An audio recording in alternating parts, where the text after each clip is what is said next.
மாண்புமிகு உள்துறை அமைச்சர் கோயம்புத்தூர் வந்தப்ப கிளியரா சொல்லிட்டாரு, விகிதாச்சார அடிப்படையில தான் தொகுதிகளின் எண்ணிக்கை வரையறுக்கப்படும்.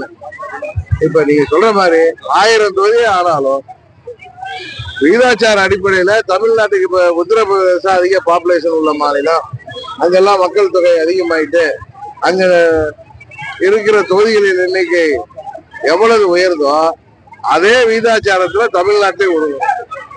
அதுதான் உண்மை. ஆனா மக்களை திசை திருப்புவதற்காக ஒரு பொய்யான தகவல் அடிப்படையில எங்களுக்கு தகவல் வந்துச்சுன்னு சொல்றாங்க. யாரு சொன்ன தகவல்? இன்னும் மத்திய அரசே ஒரு முடிவுக்கு வரல.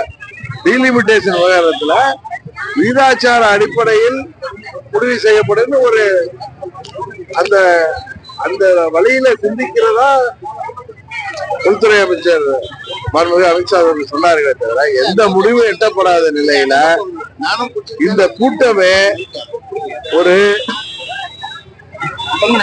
கண் துடைப்பு கூட்டம் தான். அதுலயே முதலமைச்சர் பேசுறது நான் தொலைக்காட்சியில பார்த்தேன். நாங்கள் ஒன்று தொகுதி மறுவரைக்கு எதிரானவர் அல்லங்கிறாரு. அப்புறம் 25 வருஷம் தள்ளி போடுங்கிறாரு.